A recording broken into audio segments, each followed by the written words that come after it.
Well, good evening and welcome to the second program in the World Affairs Council of Western Michigan's 2021 three-week Community Resilience Series, presented in collaboration with Kent District Library.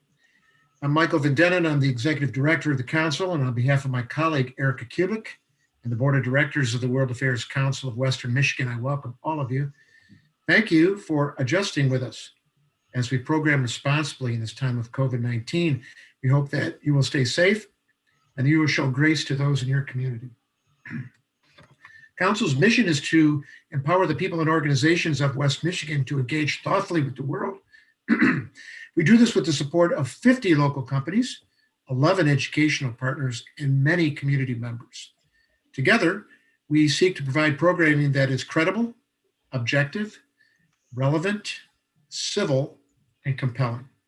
To change the world, we believe, one must first know the world. And you can learn more about what we do at worldmichigan.org. Tonight, we say a special thank you to our friends at Kent District Library, who annually partner with us to provide this free resource to the West Michigan community. With us this evening is Sarah Pirano. She is a community engagement manager at KDL, and she's here to add some words of welcome. Sarah. Thank you, Michael, and good evening, everyone. This has been really a hard and long year, yet we have also seen and witnessed incredible innovation and creativity. And at the library, we recognize that there is no stronger bond in a community than a shared story of going through hard times and raising up to the challenge. So we see you. And we can attest to the resilience of each one of our communities. So we see you and we join you. We join you by being a repository of learning and knowledge, where we preserve and share our stories through writing and creation. And that's why we host projects such as writemichigan.org, where you, our patrons, can share your own journey and highlight the lessons learned through these dark times. We also join you by creating a space of lifelong learning and growth. In the library, we understand that the well-being of all members of our community, especially the little ones, starts by supporting the head of household. That's why we continue to align ourselves to the work of organizations, investing in adult education, in workforce development, and in entrepreneurship. Finally, we also join you by building a community hub where everyone is welcome, valued, and feels like they belong.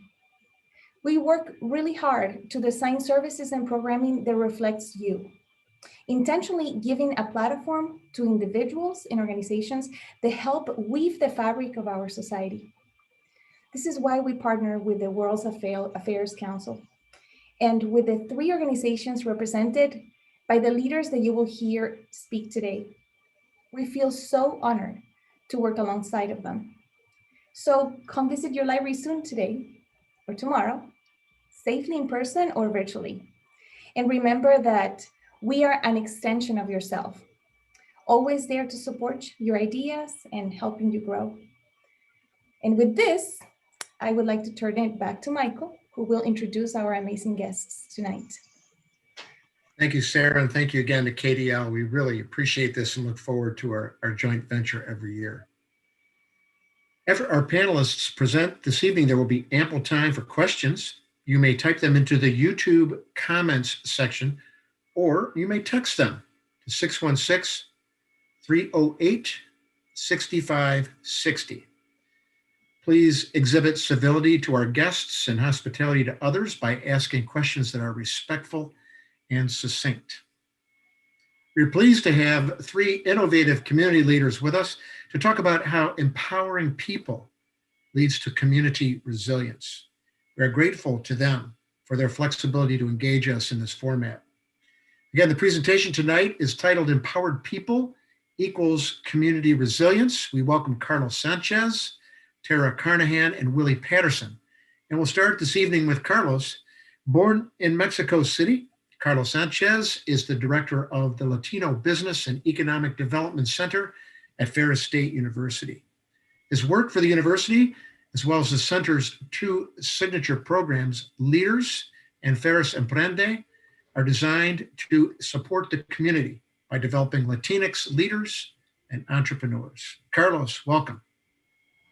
Thank you, Michael. Thank you for the invite, and thank you for that explanation. Yes, um, it's been about 9 years now since the Líderes program was born, and the Emprende program, which Líderes is the program where we help develop Latino leaders in West Michigan in general. Emprende, we do entrepreneurship.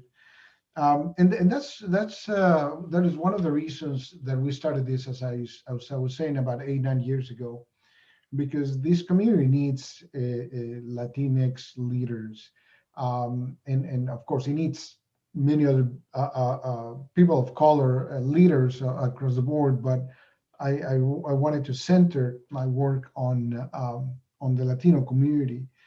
So we set about to find the skills and the training that those Latino leaders needed, and through asking them, we piloted a program, and we launched the program, and throughout this now 8, 9 years, we've been improving, adding, taking away, etc. And I think it's been successful. The Emprende program, once again, it is we train people on how to start a business, but we do it in their own language. Not that these folks can't communicate in English, but sometimes when we talk about our kids, our money, we like to understand, we like the instruction in our own language, so that's why we do that, right? And I also say these folks are not waiting for me to give them the instruction. They're going to launch a business no matter what, right? But I just hope that I can get to them before, so I can give them the tools to do it in a more sustainable way. All this to say that I'm going to speak about the Latino community, but please don't take this as it is not unique to our community. I will say it's unique to minority communities. Resilience, right? So resilience. I was reading earlier yesterday, that is, I think the dictionary says is the ability to rebound from a negative situation. And sometimes, and particularly right now, in after COVID and all that, I think we got to a point that we might be romanticizing also too much resiliency. I think it's good to be resilient. I mean, we will always be challenged with something in our lives, right? A death in the family. I mean, that is, we will all experience that, right? So we need to be resilient in that. But to romanticize that in a way that we say is good, I think it is we run a risk on making it too whitewashing, basically, the terminology.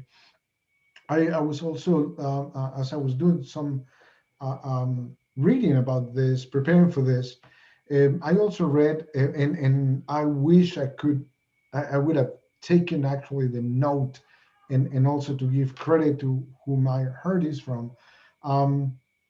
But this person was arguing that instead of creating resilient people, or on top of, we should also work on, or it would be better to remove the barriers that continue to harm people, because at some point, I guess we're all going to get tired of being resilient, right? There's also a bumper sticker that I saw a long time ago. It says, "Not another learning opportunity, please." So anyway, would we try to, all this to say that what we try to do at the leaders program is, again, to give those usually younger Latinx professionals the tools to go out and be successful at what they do. And Emprende, we give, again, the tools to those would-be entrepreneurs to go out and do for them. In a way, yes, we are also empowering them to do what they do best. I don't intend to know. I don't own a business, never started a business.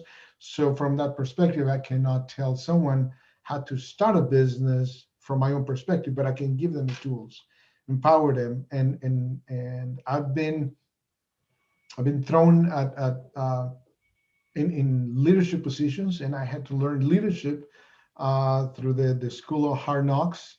So hopefully, by us giving this instruction, the teachings to this younger Latinx professionals, we can grow them at a faster pace and be much better prepared than I was when I went through this. So that's what I do. That's what we do at Ferris in collaboration with many organizations and nonprofits here in town. So I will leave it. I will leave it at that. So my colleagues can also give their own perspective, and I'll be happy to answer any questions or expound anything I've just said today right now. So thank you.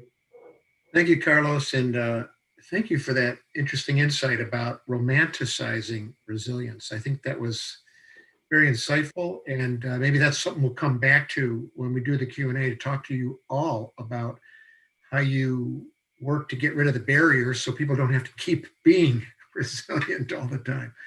Yeah, thank you for that. We'll get Tarah into the conversation now. Tarah Carnahan is the executive director and co-founder of Treetops Collective, an organization committed to the long-term belonging and flourishing of new American women and teen girls in West Michigan. Treetops accomplishes this goal through connecting new neighbors to people and opportunities within the community that is welcoming them and investing in new American women's leadership. Tarah, welcome. Thank you so much for having us.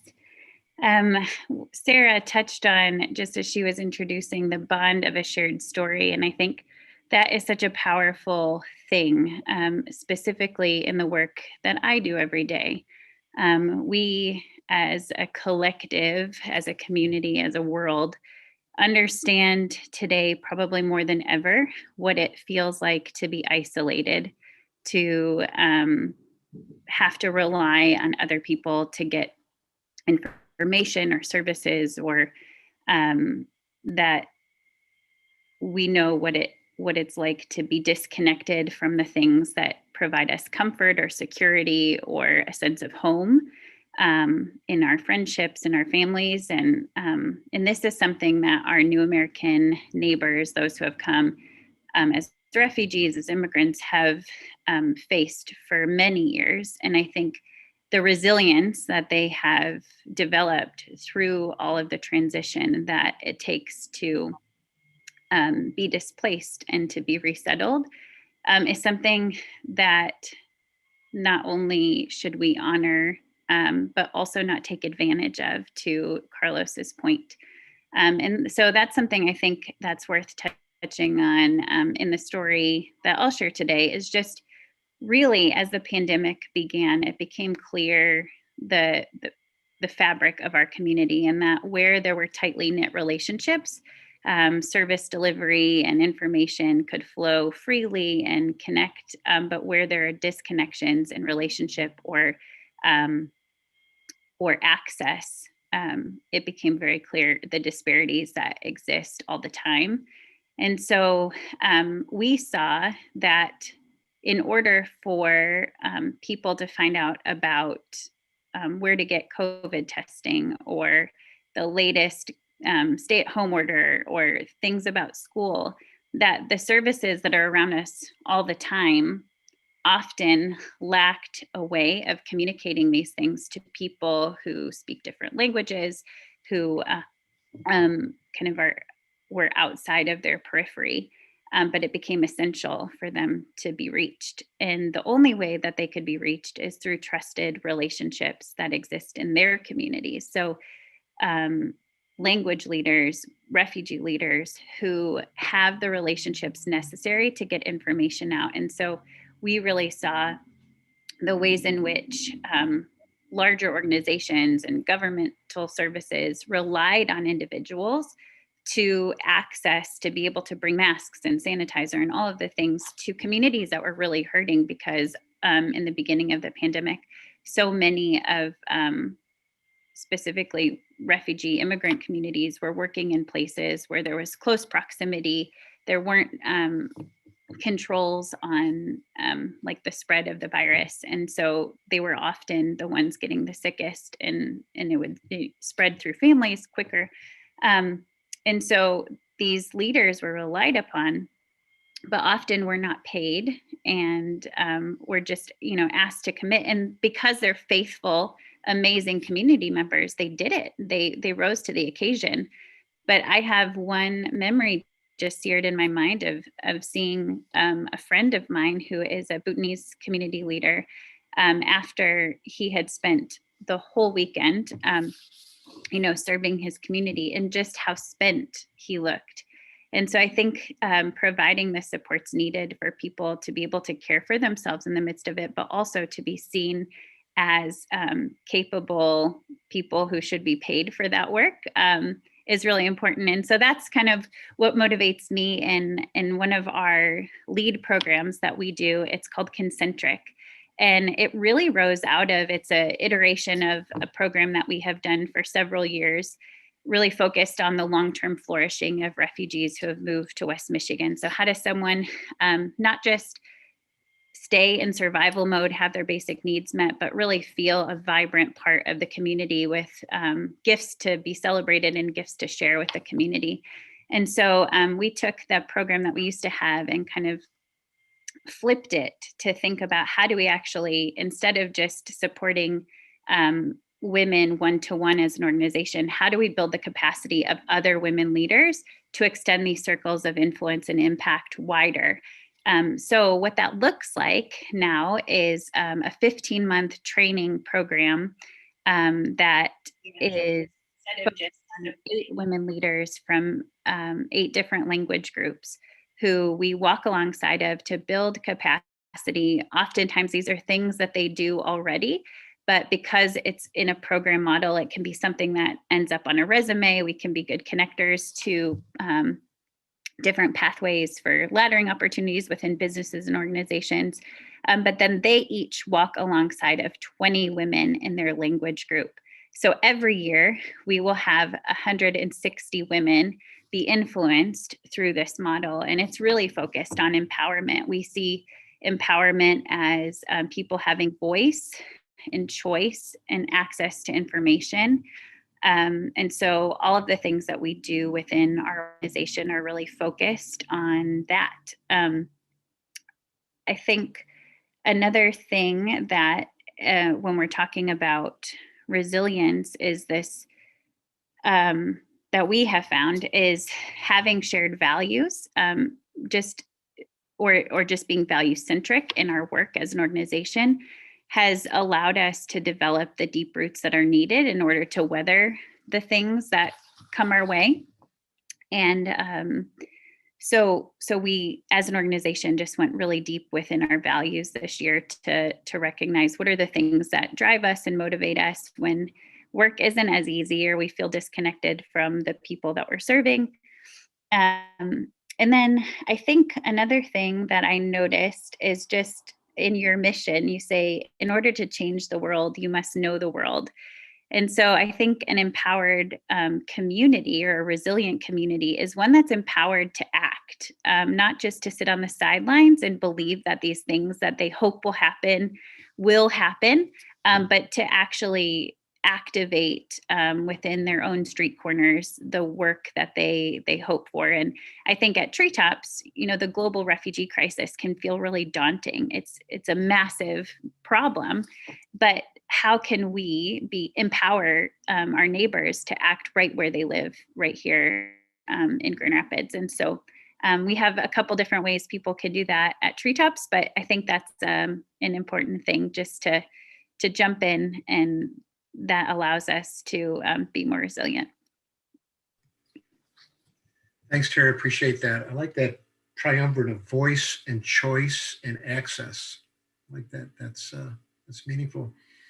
Joining us now is Willie Patterson. He's the Director of Engagement at LINC Up, which has a mission to reduce the racial wealth gap by expanding affordable housing and increasing community power. The organization works to combat gentrification and change policies that limit opportunities for wealth building in under-resourced communities and neighborhoods. Willie, welcome.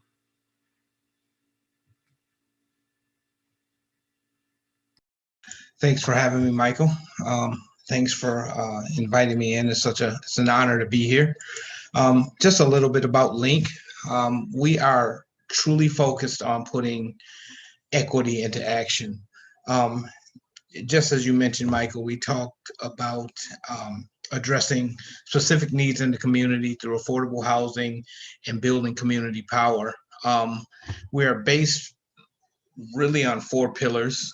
To make it simple, the who you know, the what you know, the where you live, and what you make. The who you know is making sure the community has the access to leadership in community, making sure that the community is aware of their community leaders, commissioners, their mayors, and bringing those leaders in front of the community, where they have access to those and can ask those questions of those leaders to hold those leaders accountable. The where you live is exactly what we said. The affordable housing, we all know about the rising rents. We know about the crowding, the disparities in living conditions, and we want to make sure that we maintain an affordable housing base in Grand Rapids. So our work with that is imperative in making sure that we can allow our community to stay in the community and be a part of the community. The what you make is our workforce development. So that is, again, addressing things in our community where we're removing barriers to employment and building wealth, bringing employers to our community, as well as getting our communities ready for those employers. So if that is our resume writing workshops, if that is having dialogue with employers to remove barriers to hiring. We know that in our communities and marginalized communities, we see things that can affect the community for years and always follow them and never let them go. When applying for employment, we try to erase those things as much as we can and partner with employees that understand the dynamics of our community, as well as are willing to work with the community and make sure that the community has employment that is sustainable and a livable wage. And then the what you know, again, is the access to resources, the ability to be a part of leadership, to learn organizing, to come together as a community to make decisions on what is happening. So many times in our community, there are dollars put into programs that are for the community, but they are not put together to help the community. The community, it's there. You have a bunch of dollars left in place and the community is not accessing because there's no asked to the community. No one is asking the community, hey, would this work for you?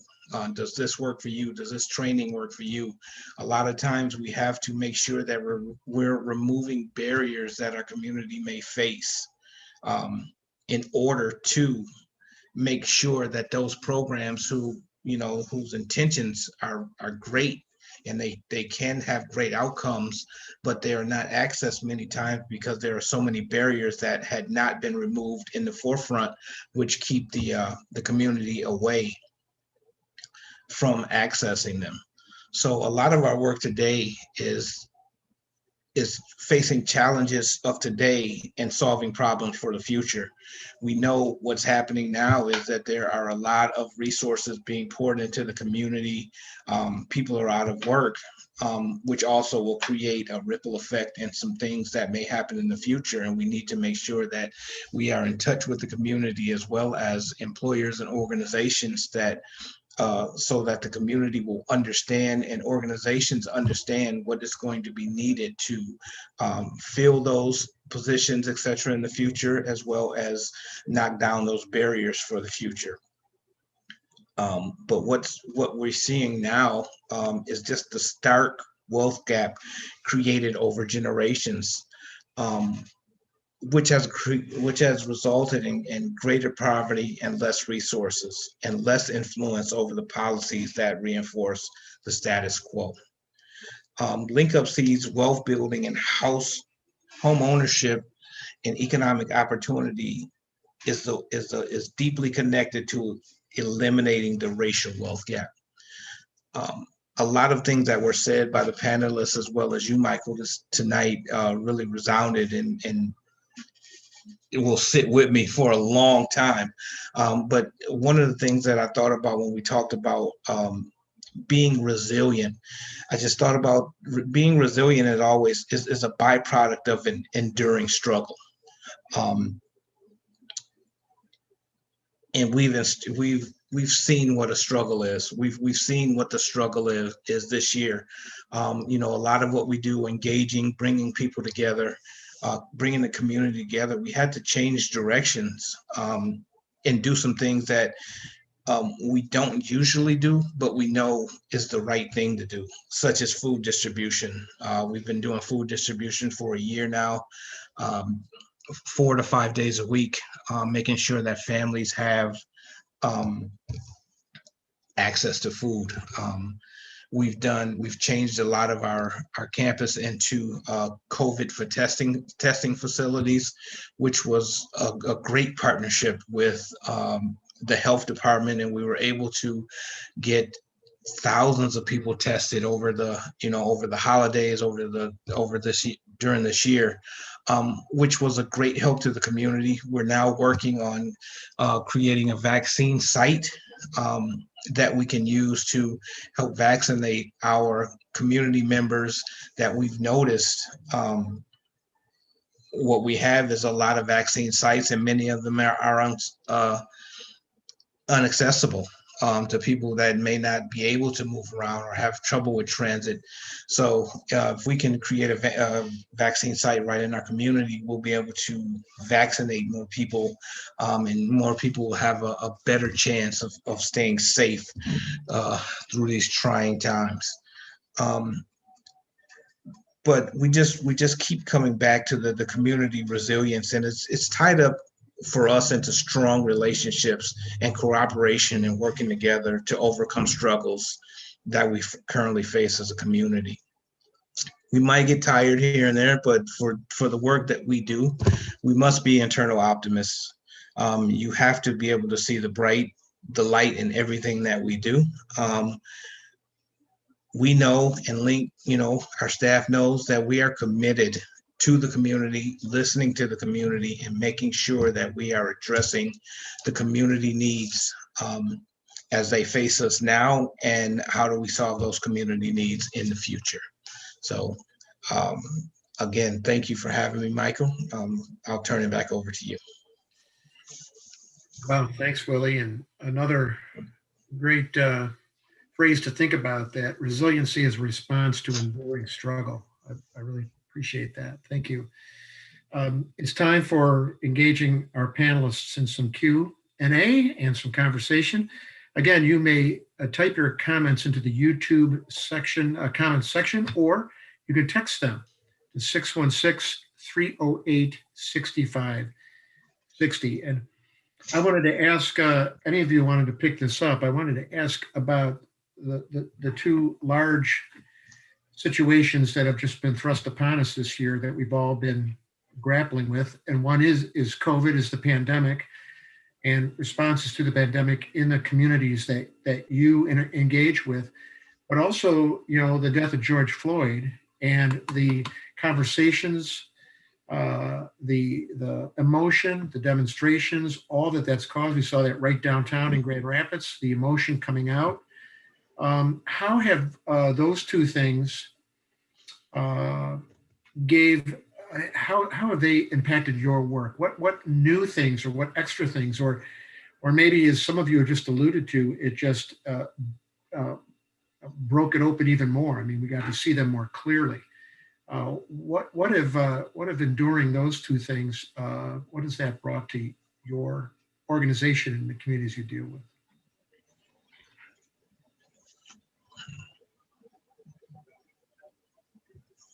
Carlos? Yeah. Well, it worked directly nothing, but in the work that I do also in the community, either on behalf of the university or because I'm asked to serve on boards, etc. It was interesting how we were talking about what was happening, and you could tell because because we were in the middle of a pandemic, right? So these conversations were like here, and so in a conversation with a larger audience, is someone says, "Well, I didn't know. I never thought. I was unaware," and of course, it's invariably on the chat is like people of color talking to each other like, how you didn't know what I mean? So, but then once in my case, once I analyze it, yeah, some people live in areas where that might not be exposed to that. So rather than passing judgment, I'll just like I bring him on to, okay, now what are we going to do, right?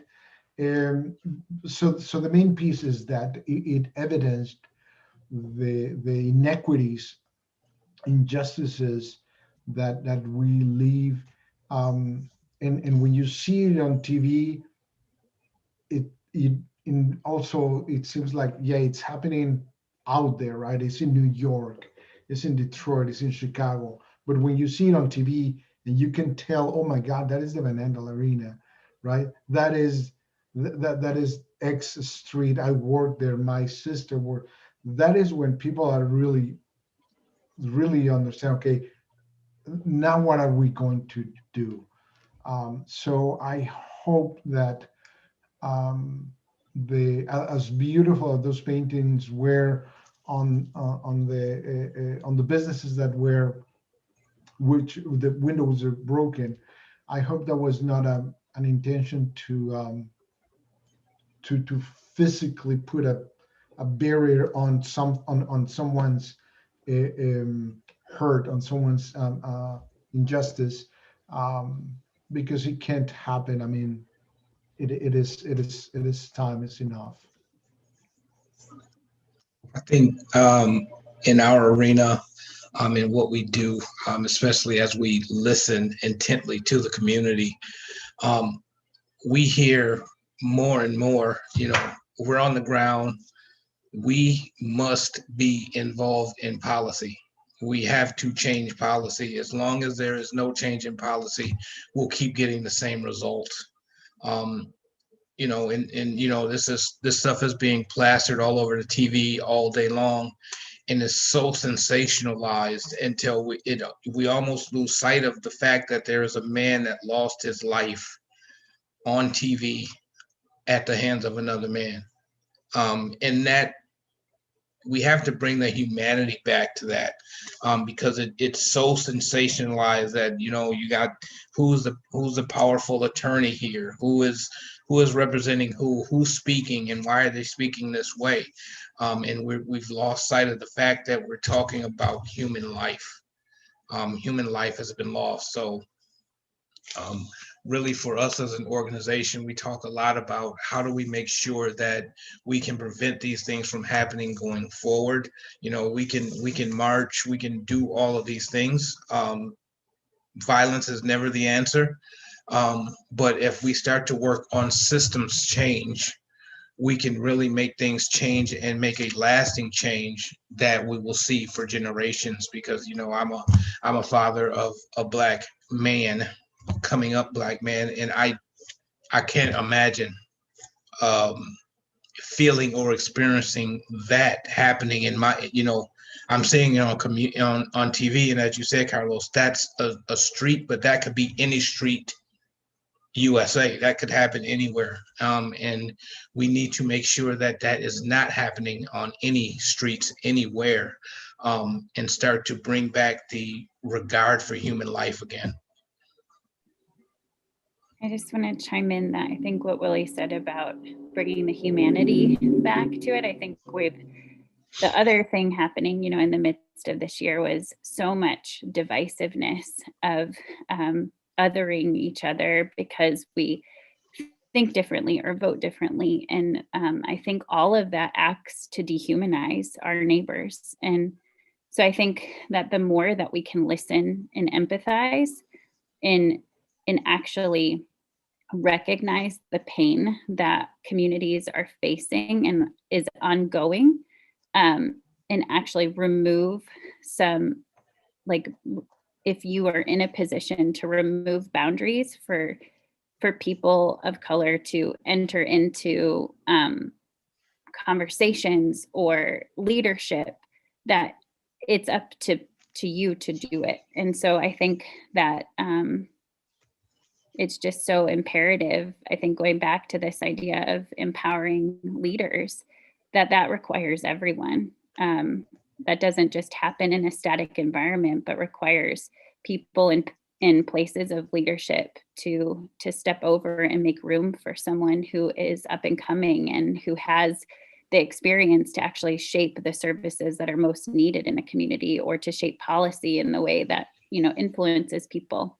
So I think it's an important time to be listening to what the invitation is for each of us. I wanted to say something too, and kind of follow up with what Tarah was saying, going back to bearing witness. You started talking about that and about the stories. And in a way, I see you, the three of you, as bearing witness of resilience stories and just watching the journey of these communities, trying to better themselves and get from point A to point B, and without sharing any personal information, of course. But I wonder if you can just share some of those things that you have witnessed, because I think that is part of the issue, is kind of recognizing what is happening and talking about it, saying this is what I see, and bearing that message in the arenas that might not see those same events because those are invisible for them. They're, like Carlos was saying, maybe I go from this area to that area, and they seem like two different worlds. I don't see what you're talking about.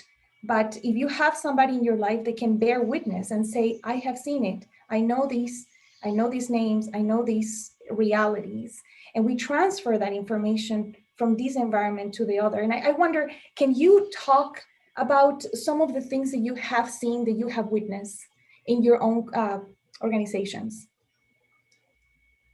I can jump in. I wouldn't say it's a lighter note, but you know, when we start to talk about like workforce development, job skill training, creating opportunities for residents with programs that don't necessarily involve the residents.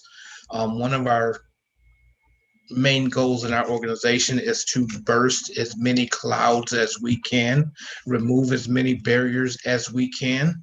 And what we find is that people understand their situations and they make the best choices for their situations. So you have programs that come in your community, such as workforce development programs that say, this is a great opportunity. If you give us 16 weeks out of your life, 8 hours a day, you can become this.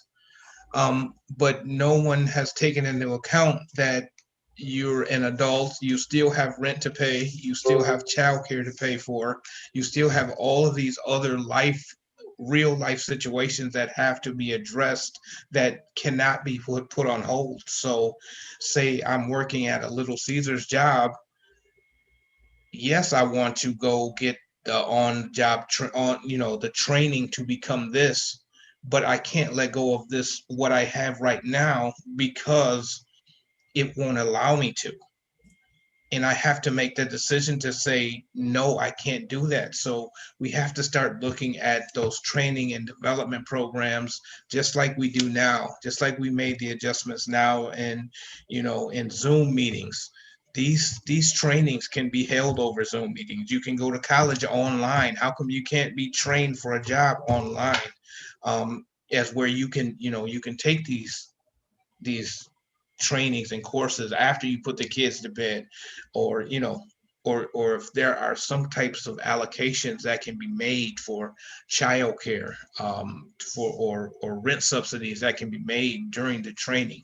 But many of these programs, we bearing witness to residents saying, I would love this, but I just can't afford to let go of what I have to take a chance at doing this. And there's no guarantee at the end of the race. I would connect with what Willie just said, because that is so much of what we hear from the New American refugee community as well, of that.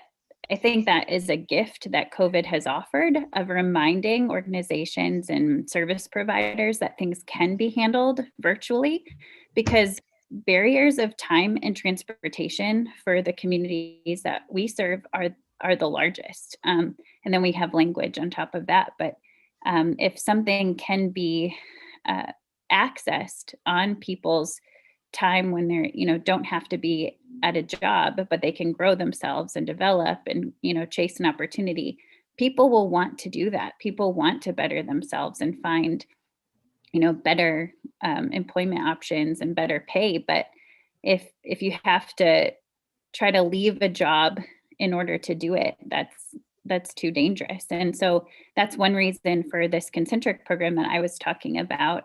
We really designed it with that in mind. So it's we did almost all of our trainings were virtual, and the 15 months are in addition to what people are doing for their day jobs. This is, something that they can do just to add relationships and experience, and but that it doesn't have to fit inside a certain box of time. Yeah, thanks for that, both of you. A comment from a viewer: so much of individual success is dependent on the informal networks, especially in a close-knit community like we have in West Michigan. For people of color or other marginalized groups, it can be difficult to break in to these in-groups. Are there ways as a community together we can help create more equitable business networks? That just falls right into in what I do. It is normal. I think it's a nature that we do business with people that we know, right? So I mean, and so again, so it is normal. You do already develop trust, or so is a social capital someone has and passes on to you. That is just normal. However, we cannot continue to say as a community that we want to support business owned by people of color. We want to help them. We sometimes give them money and resources, but when it comes time to purchasing from them, we go back to the way we do things, right? So we can do that. So it's going to require from a reputable, and I say reputable in that community, right? Reputable business owner or reputable individual to say, I vouch for Tamales Cora on Division, or for this other restaurant, or someone that makes syringes, or you name it. So to make those connections, once the group that is making that purchase sees that, yes, of course, quality is there, technology, you name it, all that you need, it is there, is no different than any other place, and sometimes might be a little less expensive. Then we have an in.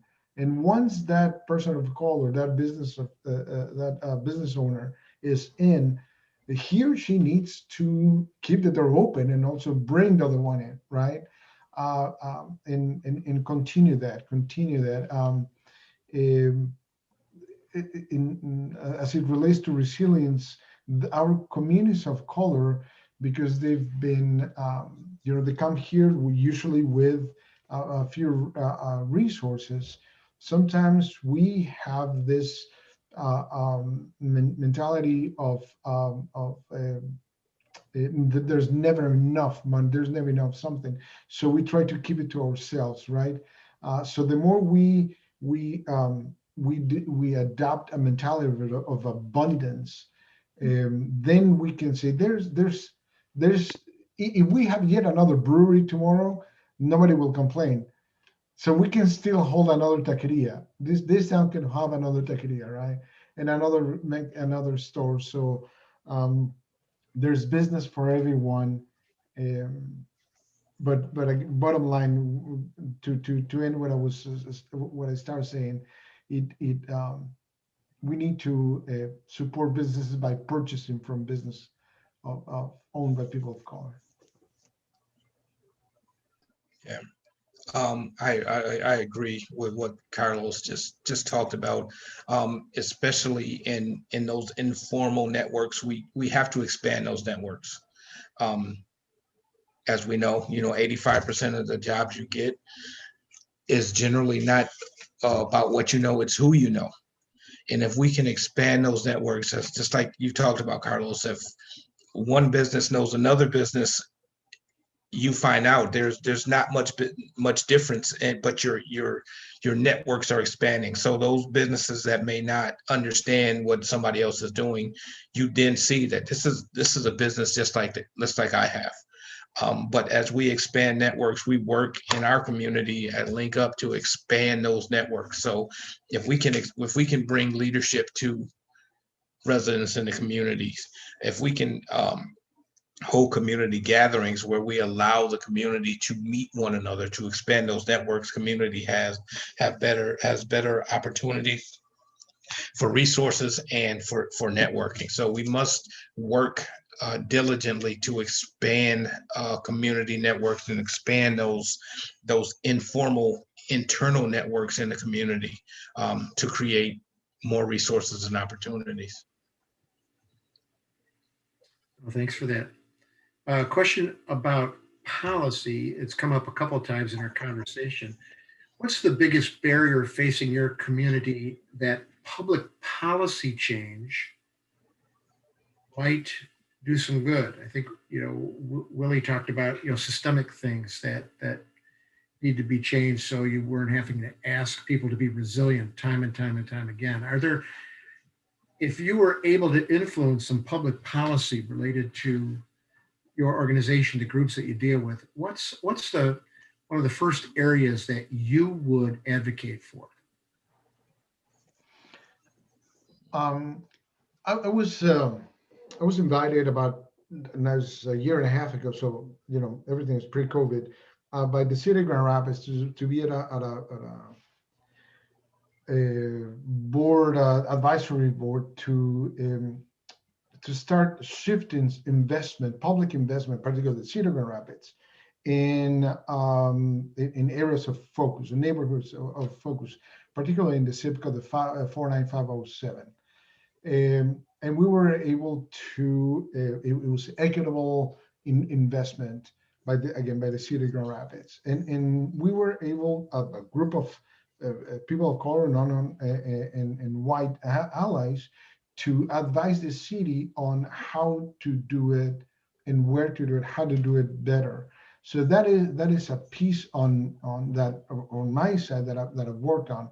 that we were able to actually influence the city of Grand Rapids and the Economic Development Office on where to invest and how to incentivize also in private and public investment. Well, incentivize private investment by putting also public investment on those areas. That would then again, I will have to say that is one thing, right? That is not the silver bullet, and there is never a silver bullet. Along with those, along with the investment or economic development in those areas, we also need to talk about, like, Willie will say, yes, housing, right? And we need to talk about healthcare, and we need to talk about education, etc. But at least I can say from that part, that is one of the areas that I was able to influence that policy.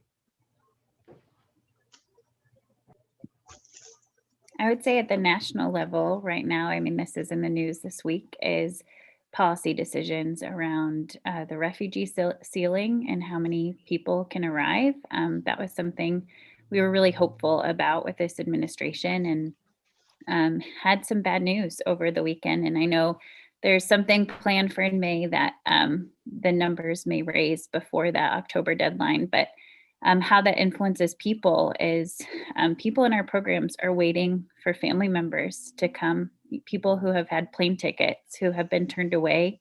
And I know that the families that do the best when they arrive, who are most capable of saving and thriving, are really families that can come with multiple people, who have multiple income earners within a household. And that's how it happens. And so when there's members of the family who are separated, that is just an added burden and a struggle, let alone the emotional toll that takes, kind of waiting and getting hopeful and then getting let down. So that would be a policy decision that we are really pressing for.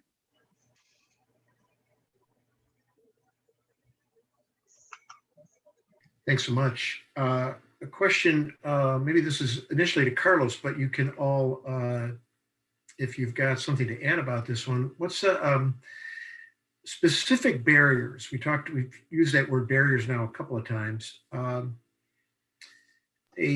Specific barriers in business that get put in the way.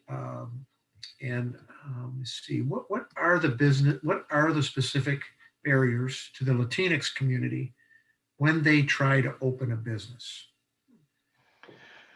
One of the barriers will be it's a cultural barrier, and that requires from both to understand the environment, right?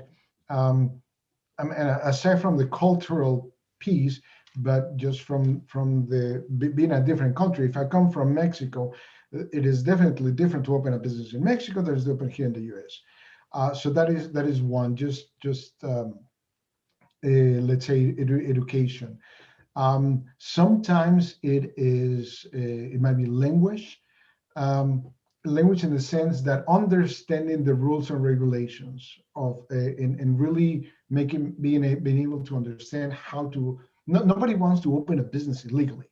Nobody sets to open a business illegally. Well, maybe some people, but nobody does it, right? So the fact that when someone starts a business and is doing it and not adhering to the laws and regulations is because of lack of knowledge. At least it's 100% of those that I have seen. The third, we go back to that, the supporting the business by patronizing the business, right? By saying, yes, I'm going to invest, I'm going to support that business by purchasing from there. Those are some of the barriers.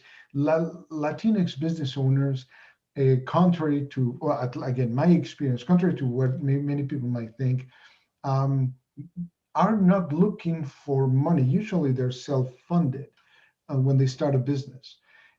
Some people in the financial industry might say, no, we want to give you money. We want you to be part of this, but it's also part of cultural. So usually capital is not the issue at the very entry level, very low level.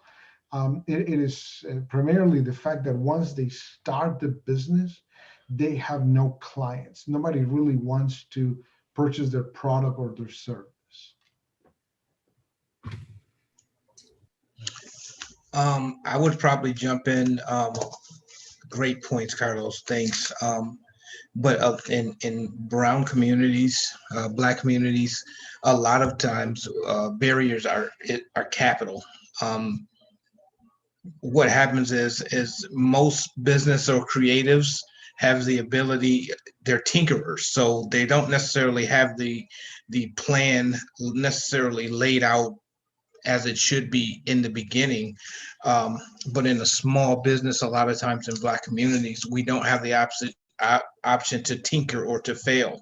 So everything is riding on this one idea that you're trying to birth, and there's no room for failure. So failure could mean catastrophe for your whole family when you've put everything into making this thing succeed. So I would say the limited capital and the limited access to capital, or bank funding or bank loans, that keep communities away from thriving businesses, or the ability to have a failure cushion, or being able to fail and still rebound, is something that just doesn't happen with businesses in the Black community, or smaller businesses a lot of times.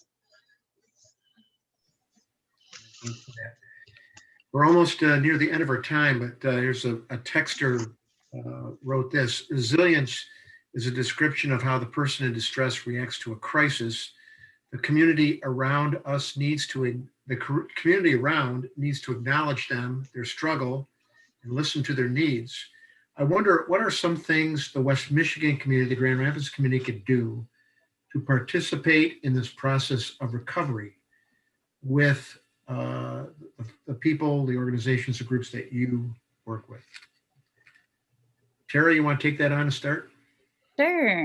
Yeah, I think a way of getting involved that would build empathy that we talked about, and expand those informal networks, is becoming a cross-cultural partner. That's a need for our community. We have 80 women that we are looking for to pair up with 80 women and teens who are new to West Michigan. And this isn't, you have to be an expert at teaching English or anything very formal. It's about being an ally and someone achieving some of their goals and really building a friendship.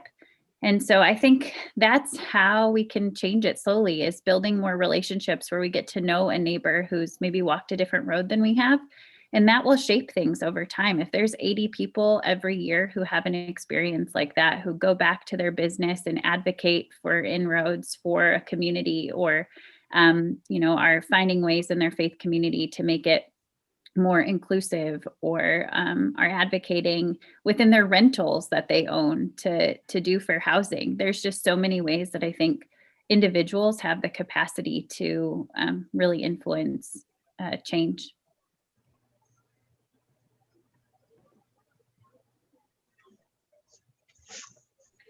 Carlos or Willie?